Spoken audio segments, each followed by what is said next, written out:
Assalamualaikum warahmatullahi wabarakatuh. Salam sejahtera untuk kita semua. Pada kesempatan hari ini, Pak Widi akan menjelaskan tentang materi inventor mengenai materi awal, yaitu sketch pengenalan menu yang ada pada inventor. Tapi sebelumnya Pak Widi mengingatkan bahwa tugas-tugas kalian kemarin Pak Widi sudah ngasih beberapa tugas. Yang pertama adalah tugas offline, yang kedua adalah tugas online. Ya, tugas offline sama tugas online. Apa Pak perbedaan antara tugas offline sama tugas online? Perbedaannya adalah kalau tugas offline itu kalian mengerjakan dalam satu hari. Misalnya Bapak Ibu Guru ngasih waktu sampai seminggu atau 2 minggu. Ya, dimulai dari tanggal 1 misalnya sampai tanggal 5. Itu artinya kalian nanti pada saat menyelesaikan tugas mau dikerjakan pagi, malam, selama masih ada waktunya bisa. Ya. Misalnya contoh seperti Pak Widi ngasih tugas offline-nya ya sudah selesai tanggal 1 Agustus. Artinya semua pekerjaan kalian ya selesai di tanggal 1 Agustus. Selebihnya kalian tidak bisa akses. Tugasnya Pak Widi sudah tidak bisa diakses di sini karena jangka waktunya sudah selesai di tanggal 1 Agustus. Misalnya nanti banyak yang belum mengerjakan, Pak Widi mau tambah waktu juga nanti tinggal Pak Widi yang ngatur. Nah, dari beberapa penilaian yang sudah saya berikan, ya, tugas offline sama tugas online. Tugas offline masih banyak yang belum mengerjakan. Tugas offline masih banyak yang belum mengerjakan. Nanti saya share ya untuk kelas-kelas yang belum, nanti siapa saja. Jadi nanti tugasnya Pak Widi kan ada tugas offline. Misalnya ini contoh yang sudah mengerjakan siapa, nanti Pak Widi akan tahu. Misalnya M5, oh ini namanya Muhammad Hafiz Arianto, sudah saya kasih nilai. Ya, nanti begitu juga dengan kelas yang lain juga sama. Nanti Pak Widi bisa ngecek satu-satu. Yang sudah ada nilainya berarti sudah mengerjakan tugas. Ya, jadi nanti kalau yang belum mengerjakan tugas offline bukan berarti kalian aman. Ya, jadi nanti syarat untuk bisa praktek di lab komputer ya mungkin dalam bulan-bulan ini, nanti lihat kondisinya. Jadi kalau nanti sudah praktek di lab komputer, nanti kalian harus menyelesaikan semua tugas dulu. Ya, tugas belum selesai kalian tidak akan saya izinkan untuk praktek. Ya, selesaikan tugas kalian. Tugas Pak Widi apa saja? Yang pertama tugas offline meresum, selesaikan resumnya. Ya, jangka waktunya habis, nanti Pak Widi kasih kesempatan sekali lagi. Nanti saya setting untuk waktunya, nanti dikerjakan. Bagi yang belum, nanti saya share datanya. Ya, selesaikan tugas offline dulu. Bagi yang sudah aman. Nah, setelah tugas offline sudah selesai, ada tugas offline dari Pak Widi kemarin. Ya, dari tanggal kemarin Pak Widi ngasih tugas offline karena kebetulan hari itu atau hari Minggu kemarin Pak Widi ada kegiatan yang tidak bisa saya tinggalkan, sehingga kalian saya kasih tugas offline-nya. Tugas online-nya kemarin adalah tanggal 30, Pak Widi masih ingat, ini juga ada datanya ya, M5 sama M6. Tugas offline-nya, tugas online-nya masih banyak yang belum mengerjakan. Di sini saya bisa tahu siapa yang sudah mengerjakan dan siapa yang belum mengerjakan. Misalnya tanggal 30 ya, tanggal 30 kemarin Pak Widi ngasih tugas M5 sama M6. Saya cek M5. Misalnya saya cek M5 dulu. Kelasnya saya pilih. Nah, di sini Pak Widi bisa tahu Yang sudah mengerjakan siapa? Oh, M5 ini yang sudah mengerjakan Muhammad Faris Saputra, Hafiz, Nanda Aprilia, Muhammad Nuryati, Syahid, Ali, Muhammad Vicky Fernanda, Muhammad Dias Onianto, Muhammad Budi Setiawan, Muhammad Andrianto, Muhammad Andi Deva Saputra. Ini ya sudah. Ya. Jadi nanti ini juga Pak Budi bisa ambil, ya.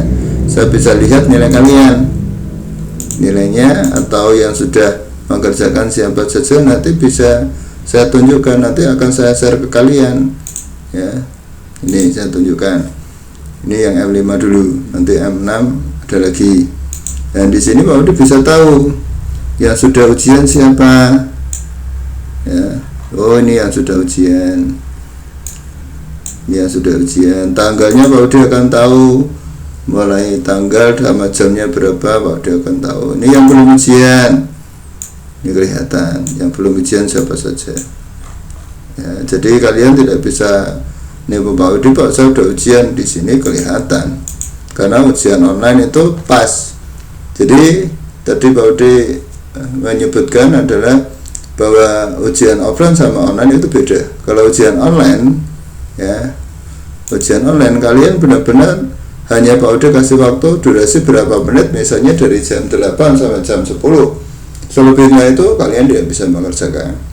Makanya kalau Pak Budi ngasih tugas online, ya dikerjakan saat itu juga, karena durasinya saya sesuaikan dan pengerjaannya langsung, ya. Jadi nanti ini tak share siapa yang sudah, siapa yang belum, per kelasnya. Untuk yang M6 juga sama, ya. Untuk yang M6 Pak Budi nanti bisa tahu siapa yang sudah mengerjakan dan siapa yang belum mengerjakan, ya. Gambar teknik manufaktur, terus siapa yang mengerjakan, siapa yang belum mengerjakan, saya akan tahu. Tanggal 30 M6, siapa yang belum mengerjakan, ini kelihatan. Ini M6, ya. Namanya anaknya siapa, Pak Budi akan tahu di sini. Nah, ini yang belum mengerjakan hanya beberapa. Nanti juga akan saya share, ya. Nanti yang belum mengerjakan siapa, yang sudah mengerjakan siapa, nanti bisa tak lihatkan di sini. Ini M6, sama seperti tadi, yang sudah mengerjakan akan tertampil di sini, yang belum mengerjakan juga akan tertampil di sini. Nah, ini nanti yang saya akan share ke kalian, yang sudah mengerjakan tugas online siapa, yang belum mengerjakan tugas offline siapa, ya. Jadi tolong perhatikan bahwa Pak Budi bisa tahu kalian mengerjakan jam berapa, kalian sudah mengerjakan apa belum, akan kelihatan di data ini semua, ya. Itu tentang penugasan yang akan diberikan Pak Budi, ya, kemarin atau yang minggu depannya, ya. Untuk materi hari ini, langsung lanjut ke materi hari ini. Pak Budi akan menjelaskan tentang inventor. Kemarin sudah Pak Budi jelaskan inventor itu apa, ya. Saya ulangi sekali lagi bahwa inventor itu termasuk program untuk rancang bangun, ya. Rancang bangun dalam hal ini adalah teknik pemesinan. Sebenarnya rancang bangunnya didesain perkayuan atau mungkin teknik gambar bangunan itu bisa, tapi dengan menggunakan program lain, AutoCAD atau mungkin CATIA, ya, itu bisa. Nah, pembuatan inventor atau proses pembuatan inventor dasarnya adalah dari 3D, ya, dari 3D model. Dimulai dari sketch 2D, ya, dari 3D model, nanti dia bentuknya 3D model tapi dari sketchnya 2D, 2 dimensi, ya, yang kemudian dirubah menjadi 3 dimensi, ya. Jadi pada saat membuat gambar prosesnya adalah lebih cepat, ya. Kenapa? Karena kita menggunakan software inventor. Inventor yang digunakan, Pak, serinya berapa? Inventor yang digunakan itu bebas, tapi paling tidak kita mengikuti perkembangan zaman, ya. Ada inventor yang baru digunakan ini adalah 2017, ada 2018, di bawahnya juga ada 2016, 2015 dan seterusnya. Paling awal kalau tidak salah adalah 2008. Ya. Ini tampilan yang ada pada Inventor. Ya. Ini tampilan yang ada pada Inventor. Dilanjutkan. Apa sih Pak keuntungan? Ya, kemarin sudah Pak udah jelaskan keuntungan sama kerugiannya. Ya. Tidak perlu Pak udah jelaskan lagi, nanti dibaca aja materinya, nanti dilihat, dibaca. Nah, Pak Udi lanjut ke cara bukanya. Kemarin juga sudah, nih saya ajari lagi. Bisa lewat start, all program, terus pilih AutoCAD atau DEX Inventor yang digunakan. Nah, pada saat proses pembuatan ini atau pada saat proses awal membuka Inventor, langkah-langkahnya adalah harus seperti ini. Ya. Pertama, misalnya posisinya adalah bahwa dibuka baru. Ya. Posisinya membuat project. Ya, membuat project. Di sini ada keterangan bahwa pada saat kita keluar dari kotak dialog open, maka klik project, kita pilih project. Di sini kalau dipilih project, setelah itu muncul di sini keterangan project apa yang nanti akan kita masukkan. Kita pilih new project. Di sini kalau dipilih new project, di sini ada keterangan new project. Perhatikan ya caranya, klik new project. Ya, kembali ke materi lagi. Pada saat new project, pilih new single user project, kemudian pilih next, lalu akan muncul kotak dialog seperti yang di bawah ini. Ya, perhatikan, mau diperhatikan, new single user project, kita next.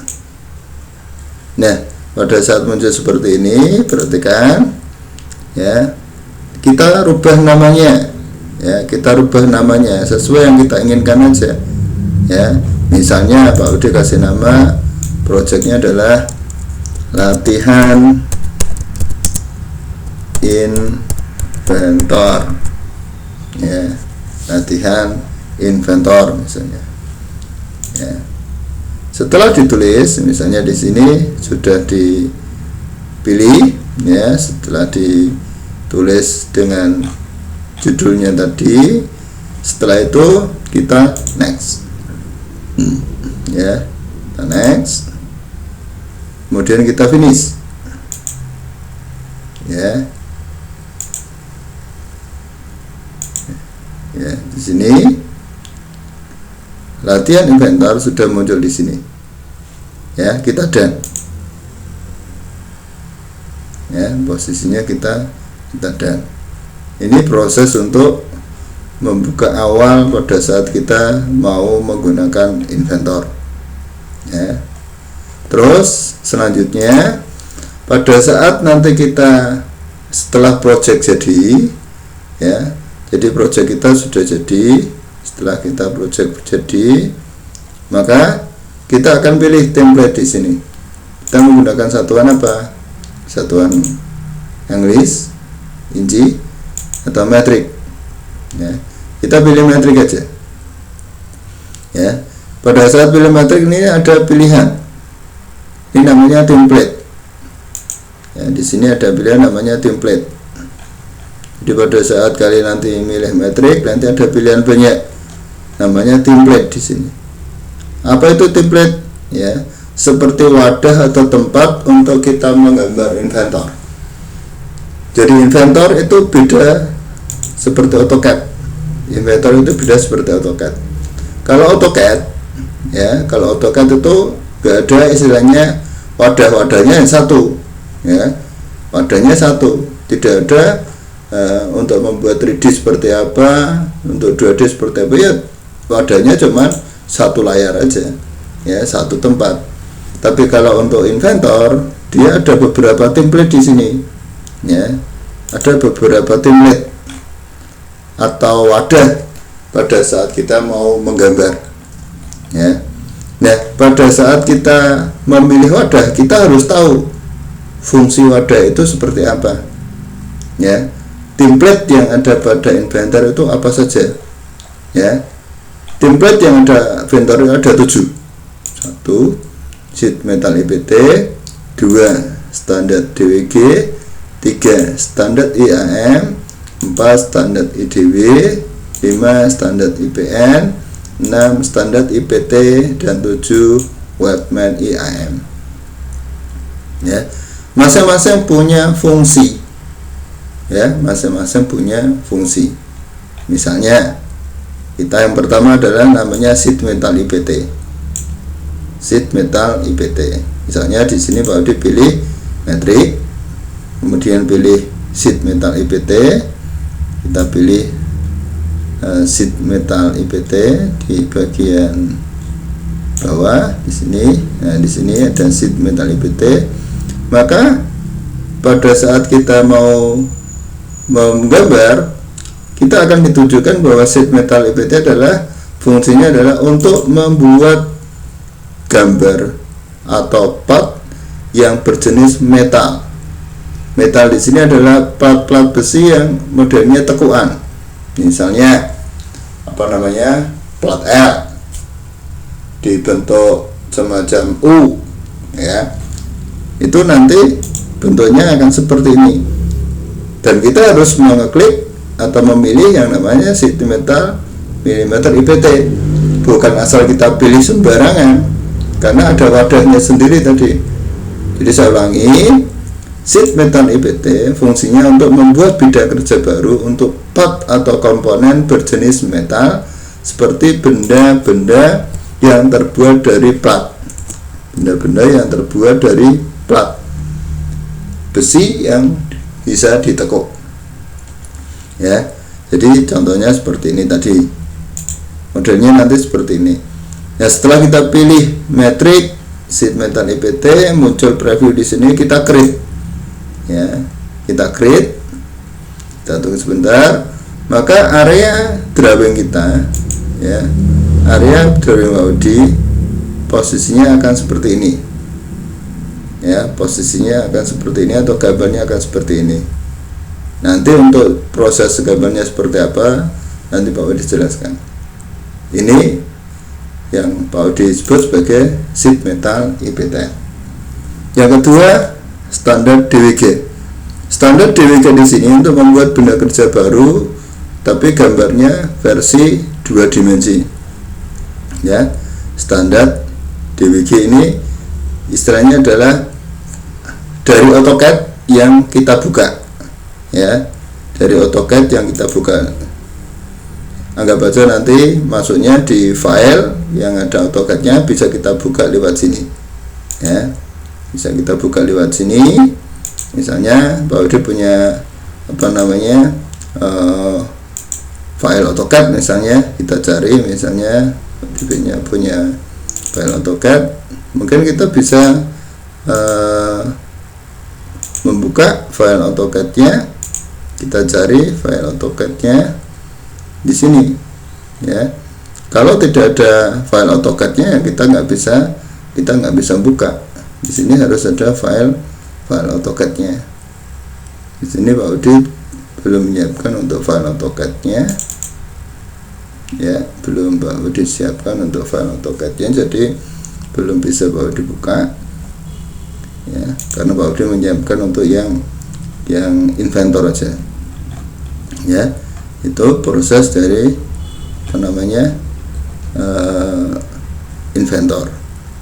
Di sini apa Pak Udi hanya siapkan untuk sebentar, saya siapkan untuk CAD-nya, untuk nah misalnya Pak Udi punya, taruhlah punya, nah ini file dari AutoCAD, misalnya file dari AutoCAD.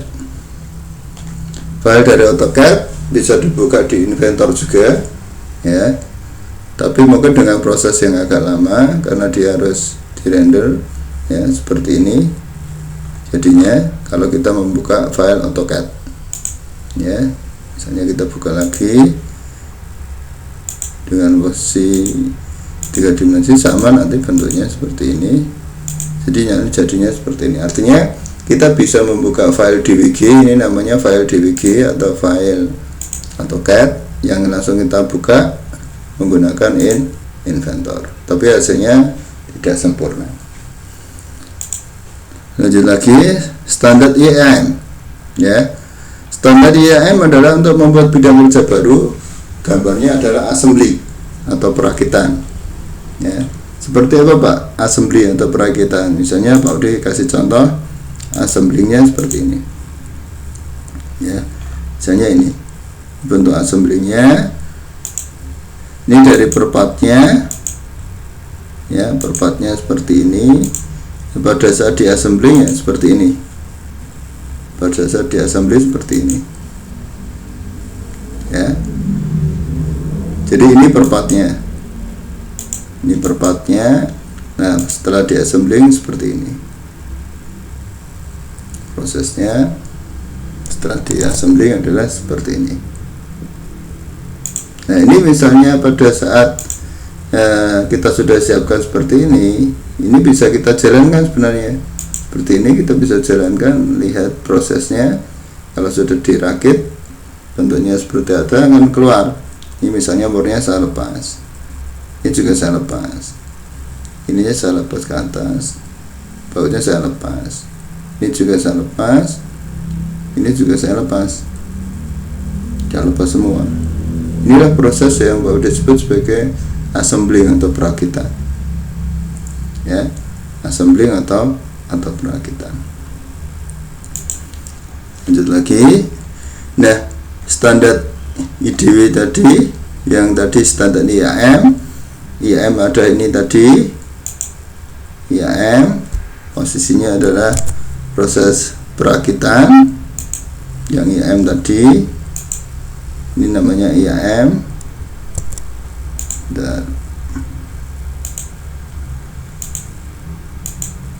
nah ini namanya IAM, assemblingnya ini. Terus kalau yang ini setelah IAM ya, ini adalah IDW. Jadi standar IAM fungsinya untuk membuat gambar assembling atau perakitan, sedang standar IDW untuk membuat bidang kerja baru dengan gambar kerja 2D. Ini contohnya. Misalnya Pak Udi sudah membuat gambarnya seperti ini. Nah, yang sudah saya gambar ini benar-benar 2D, ini 2 dimensi. Dari 3D yang Pak Udi buat, Pak Udi rangkai, saya assembling ya. Jadinya saya buat 2 dimensinya seperti ini. Saya lepas, saya buat 2 dimensi. Ini bisa saya cetak ya, itu maksudnya di sini standar IDW. Sedangkan standar IPN ya, untuk membuat animasi atau urutan perakitan, ini tadi yang mau dijelaskan, ini namanya animasi atau perakitan yang bisa jalan sendiri, ini namanya animasi atau perakitan. Itu maksudnya ini standar IPN untuk membuat animasi atau urutan proses dari inventor itu tadi seperti ini ya. Kita lepas satu-satu seperti itu ya. Jadi saya ulangi, IDW tadi gambar 2D, IPN adalah animasi perakitan assemblingnya dari proses IAM tadi ya. Terus standar IPT ya, fungsinya untuk membuat part atau komponen, membuat part atau komponen secara umum tanpa spesifikasi khusus, bukan proses pembuatan sheet metal ya. Contoh standar miniatur IPT mana Pak? Ini ya, part ya. Ini ada beberapa part. Part pertama ini, part kedua ini, part ketiga ini, part keempat ini, part kelima ini. Nah semua ini setelah Pak Udi rangkai jadilah ini assembling namanya ya. Jadi kalau Pak Udi tanya apa standar milimeter IPT, ini yang nanti kita buat gambar untuk per partnya. Setiap partnya kita menggunakan IPT.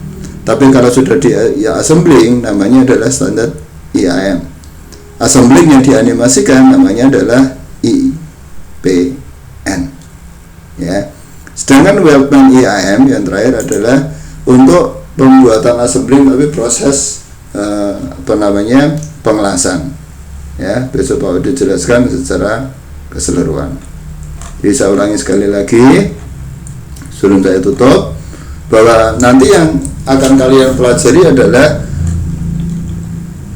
ada 7 sheet metal, ya, ada 7 sheet metal yang harus kalian laksanakan atau praktekkan, mulai dari sheet metal IPT untuk pembuatan plat tekuan, standar DWG untuk pembuatan proses dari file AutoCAD, standar IAM adalah untuk membuat gambar yang assembling atau perakitan dari part per part kita gabung jadi satu, kita rangkai. Standar IAM, standar IDW adalah dari 3D yang sudah kita assembling, kita buat 2 dimensinya, yaitu membuat bidang kerja baru dengan konsep 2 dimensi seperti yang tadi Pak Udi jelaskan. Sedangkan standar milimeter IPT adalah fungsinya untuk membuat animasi atau urutan proses perakitan gambar assemblingnya, ya, tadi juga sudah Pak Udi jelaskan. Sedangkan standar milimeter IPT adalah pada saat sebelum kita buat assemblingnya, kita harus membuat tiap partnya. Jadi standar milimeter IPT fungsinya untuk membuat tiap part atau part per komponennya, ya. Sedangkan Webman IAM fungsinya untuk membuat assembling tapi nanti ada proses pengelasannya, ya. Itu terakhir dari Pak Widi untuk materi hari ini, ya, sampai ke template. Ada 7 template yang harus kalian pahami. Dari Pak Widi, Assalamualaikum warahmatullahi wabarakatuh.